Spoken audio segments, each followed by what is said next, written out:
তো এখন আমরা যাচ্ছি টুরগা ড্যামের দিকে। তো দাদা বললেন, ড্রাইভার দাদা অবশ্যই, যে আমরা এটা আগে দেখে নিই, তারপর আমরা যাব খেতে। তো চলো আমরা যাই এখন টুরগা ড্যামের দিকে। আর সত্যি কথা বলতে কি, এই দুদিন ছুটিতে যদি একটু ভালোভাবে ঘোরা না যায় তখন কিন্তু ভালো লাগে না, তাই না বলো? যখন বেড়াতেই এসছি একটু সুন্দর করে একটু ঘুরেই নিই, এরকম একটা ব্যাপার। তো তোমরাও কিন্তু এই ছুটি যদি দুদিন অল্প কিছু হাতে সময় পাও, তোমরাও কিন্তু ঘুরে আসতে পারো টুরগা ড্যামে। তোমাদেরকে দেখাচ্ছি ভিউটা, কি সুন্দর লাগছে, অপূর্ব ভিউ। যেন কোনো কথা বলতে ইচ্ছে করছে না, তার জন্য তোমাদেরকে দেখাচ্ছি। আমরাও মন ভরে দেখি, তোমরাও মন ভরে দেখো। আমি পরে ভয়েস ওভার দিয়ে দেবো, তোমরা দেখে নিই। ভীষণ সুন্দর, দেখো অপূর্ব। আর ওখানে আদিবাসী বাচ্চারা না খেজুর পাতা দিয়ে কি সুন্দর সুন্দর সব জিনিস, ফুল মতন করে ওরা বিক্রি করছে 10 টাকা 20 টাকা করে। যাই হোক, দেখো বাচ্চাগুলোর হাতে রয়েছে। আর এই হচ্ছে সেই জায়গা, ভীষণ সুন্দর লাগছে, দারুণ সুন্দর লাগছে। তোমরাও দেখতে থাকো, আমরাও দেখি। আর যেটা তোমাদেরকে বললাম, এটা কিন্তু মানে 2-3 দিনের ছুটি যদি তোমরা পাও, কিন্তু তোমরা একটু যদি এখানে ঘুরে আসো, কাছাকাছি তো কোনো অসুবিধা হবে না। তো এরপরেই চলে এলাম খাবারের জায়গাতে। খাবারটা খাচ্ছি, আর তার হোটেলের পেছন দিকটা এইরকম একটা সুন্দর ভিউ দেখে আমি আর থাকতে পারলাম না। আমি দৌড়ে আগে খাওয়ার বাদ দিয়ে ভিউটা দেখালাম তোমাদের। এরপরেই চলে এলাম আমি চৈদা গ্রামে, যেটাকে বলে মুখোশ গ্রাম।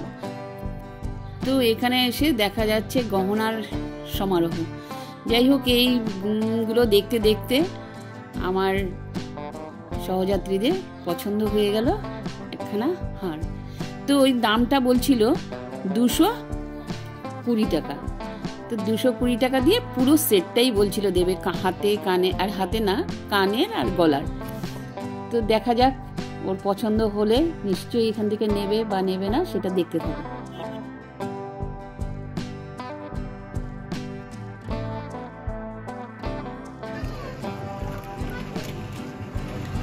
এই ব্ল্যাকের উপর আছে গো এরকম গোল, এই তো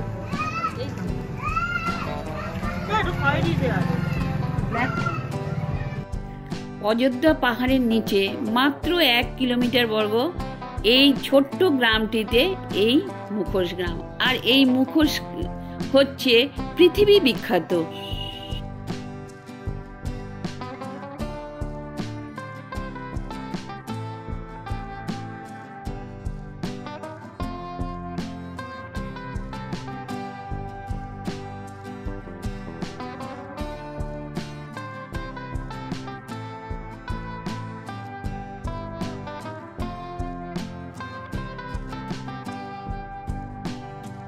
দাদা, এই বড় মুখোশগুলো কত?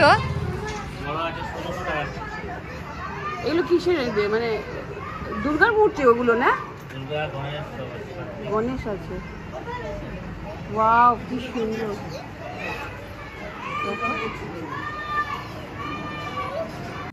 তবে এই মুখোশ হচ্ছে আমরা কিনেছি হচ্ছে 50 টাকা করে, সেই জন্য আমি 50 টাকাই বললাম তোমাদেরকে।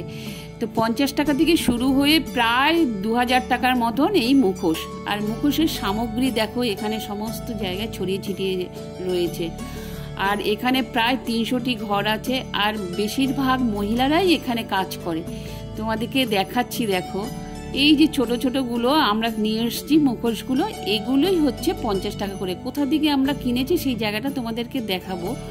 তো এখন দেখো এই যে এদের মুখোশগুলো দেখো, ভীষণ সুন্দর লাগছে। সত্যি কথা, আমাদের মানে এই যে এত সুন্দর শিল্প, এত সুন্দর কারুকার্য হাতে, দেখলে মুগ্ধ হয়ে যাচ্ছি। কি বলবো, আর তোমরা দেখতে থাকো, ভালো লাগবে আশা করি ভিডিওটা। আর ছৌ নাচের জন্য এই মুখোশগুলো ব্যবহার করা হয়। ছৌ নাচ তো আমরা প্রত্যেকেই জানি, পুরুলিয়ার ছৌ নাচ হচ্ছে জগৎ বিখ্যাত। তো দেখো এই মুখোশগুলোই ওরা ব্যবহার করে, যার যেরকম চরিত্র অনুযায়ী ব্যবহার করে। আর এখানে প্রত্যেক মানে গণেশ থেকে শুরু করে মুখোশের মানে নানান রকম ঠাকুরের দেবদেবতারও মূর্তি এখানে আছে।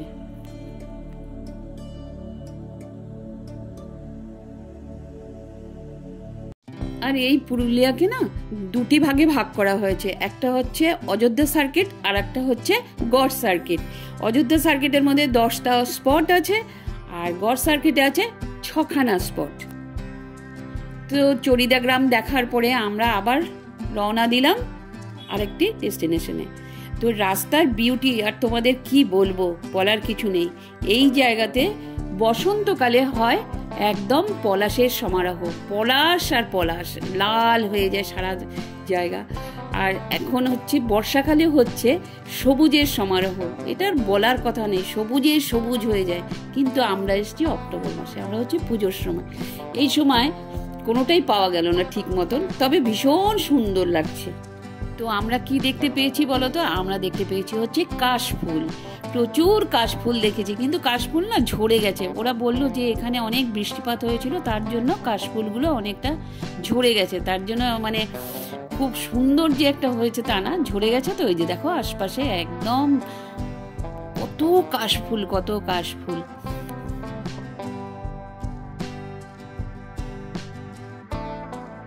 দেখতে দেখতে পৌঁছে গেলাম লহরি বাবার মন্দিরে।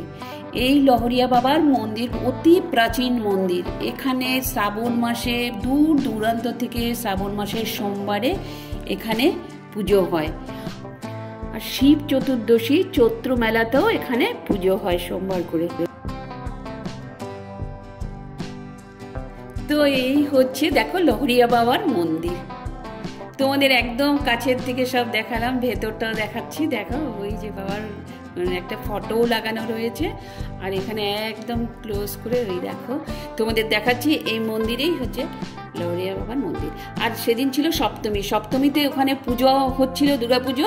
তো এখানে বস্ত্র বিতরণ হচ্ছে, তারপর সবাই বসে রয়েছে চেয়ারে অধীর এসে অপেক্ষায় যে কে কখন পাবে। তো চলো আমরা তারপরে চলে গেলাম হচ্ছে লোয়ার ড্যামে। তো কিছুটা দূরেই হচ্ছে লোয়ার ড্যাম, চলে যাই লোয়ার ড্যামে। আর প্রকৃতির কথা কি বলবো, রাস্তাঘাট অপূর্ব সুন্দর, অপূর্ব সুন্দর, সে আর বলার কথা নয়। চলো আমরা দেখতে দেখতে চলে যাই লোয়ার ড্যাম।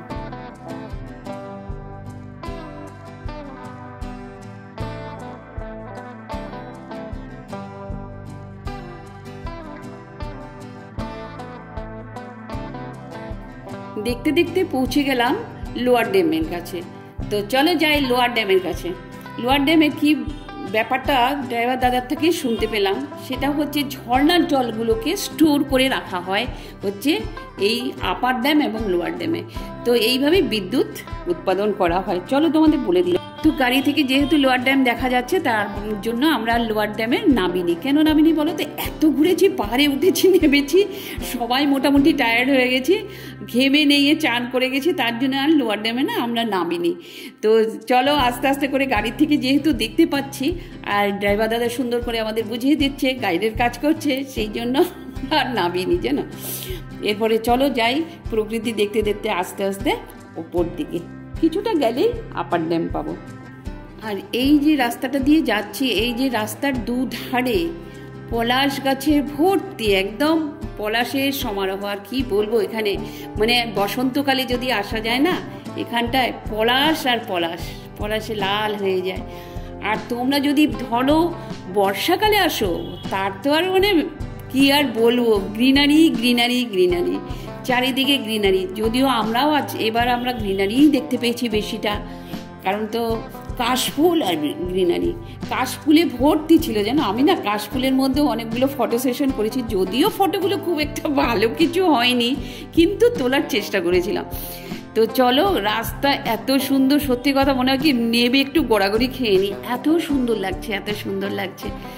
যাই হোক, তোমরা একটু রাস্তাগুলো উপভোগ করো। ধারে ধারে কিন্তু পাহাড় আছে। এই দেখো ড্যামের নিচে এই গেটটা রয়েছে, আমাদের ড্রাইভার দাদা বলে দিলেন এটা সেই গেটটা। আর রাস্তাটা দেখো কি সুন্দর, দূর দূরান্ত পর্যন্ত যত দূর চোখ চায় তত দূর পর্যন্ত দেখা যাচ্ছে হচ্ছে গাছ আর পাহাড়, গাছ আর পাহাড়, এত সুন্দর মানে গাছ। আসলে কি বলো তো, আমরা তো শহর কলকাতাতে থাকি, এখানে তো খুব একটা গাছ দেখতে পাই না, গ্রিনারিও দেখতে পাই না। আর এগুলো দেখে না, গ্রিনারি দেখে এত ভালো লাগছে, মুগ্ধ হয়ে যাচ্ছি। তার জন্য তোমাদেরকে বলেই যাচ্ছি। তোমরাও হয়তো একটু বোর ফিল করছো কিনা জানি না, কিন্তু আমি চুপ থাকতে পারছি না, আমি তোমাদেরকে বলছি। আর পড়ন্ত সূর্যের সেই দৃশ্য কি বল। আমরা চলে এসেছি এখন আপার ড্যাম্পে। আর মানে অভূতপূর্ব, এখানে মুখে ভাষা নেই যে আমি কি বলবো, তোমাদেরকে দেখাচ্ছি, তোমরা শুধু দেখো। জায়গা মনে হচ্ছে, দেখে মনে হয় স্বর্গে আছে। দেখো চারিদিকটা, শুধু না দেখলে তুমি বুঝতেই পারবে না ব্যাপারটা, বুঝছো?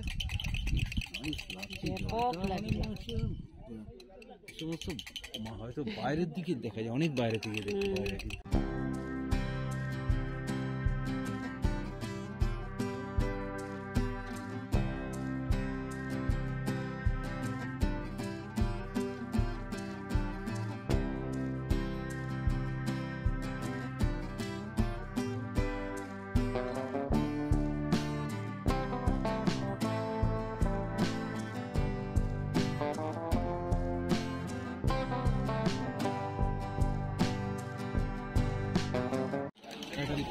সবাই একাধিক, আমাদের যারা সহযাত্রী ছিল তারা সমানে আইসক্রিম খেতে চলে গেল, আর আমরা এখানে দাঁড়িয়ে দাঁড়িয়ে একা একা ওদের অনুসরণ করছি আর উপভোগ করছি। আর এই দিকটা তাকালে তো মানে মানে ভাবতে পারবে না, আর তারপরে পরন্ত সূর্য, ব্যাপক ব্যাপক পরন্ত সূর্য, মানে কি আর বলবো। ওই দেখো জলের উপরে, ভালো উঠবে না, তাহলেও বলছি যে মোটামুটি যেটুকু আর কি লাইটের জন্য একটু হয়তো খারাপ আসতে পারে, তাহলে তোমরা দেখলে মনে হবে মজা পাবে। চলো,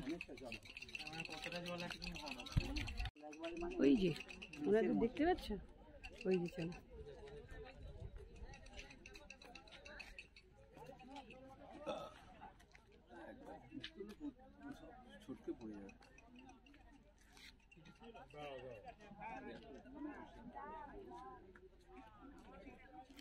আপার ড্যাম আমাদের দেখা হয়ে গেল। এবার যাচ্ছি আমরা আমাদের হোটেলে। তো গোধূলি বেলায় দেখো সমস্ত গ্রামের মানুষ যে গরু চড়াতে যায় সকালের দিকে, তারা বিকেলে এই যে গরু নিয়ে বাড়ির দিকে রওনা দিচ্ছে। ওরাও বাড়ির দিকে রওনা দিচ্ছে আর আমরাও হোটেলের দিকে রওনা দিচ্ছি। আর ওই যে দেখো পাহাড়ের চূড়ো। এরপরে চলে এলাম হোটেলে। তারপরে মানে এত তেষ্টা, চায়ের তেষ্টা পেয়েছে, সাথে সাথে চা নিয়ে আমরা বসে পড়লাম। আর আমার ছেলে তো গাড়িতেই ঘুমিয়ে পড়েছে, ও পুরো রাস্তাটা আসতে আসতে জানো তো একদম ঘুমিয়ে পড়েছে। তো এসে আমরা একদম চা নিয়ে বসে পড়লাম, চা সাথে ভাজা ভুজি অমুক তমুক, মানে কি বলবো, সব কিছু তো আর তোমাদের দেখানো যায়নি, যেটুকু টুকিটাকি দেখেছি। বিকেলবেলা আর সন্ধ্যেবেলা ঘুরে ঘুরে এসে আমাদের খাওয়া দাওয়া শুরু হয়ে গেছে। এই যে দেখো গ্রিন টি বানানো হয়ে গেছে, উনি গ্রিন টি বানিয়ে দিল। আর এখন এই দেখো চানাচুর, ঝুরি, এই সে পাপড়ি পাপড়ি ভাজা, গাটিয়া ভাজা, বিস্কিট। গীতা কাকিমা, আমি রিলায়েন্স থেকে একা কিনে এনেছি। তাহলে গীতা কাকিমার একটা ক্রেডিট, টুটুনদার কোনো ক্রেডিট নেই। যা ঠিক আছে, অল্প অল্প করে ভালো। টুটুন দাদা ভুলে যাচ্ছে। টুটুন দাদা এনেছে হচ্ছে ফল, না ও এনেছে ও ফল এনেছে, এই যে টিস্যু, ওর বুদ্ধি না আমার মাথা দিয়ে দেবে।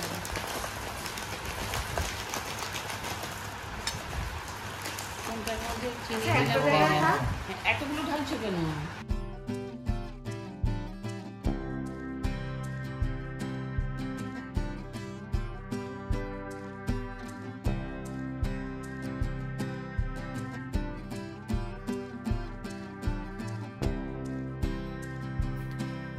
তো গল্প সল্প করার পর আমাদের রাত্রের খাবারও চলে এলো। রাত্রের খাবারে ছিল রুটি, ভাত, ডাল, মিক্স ভেজ, চিকেন, এগুলো ছিল।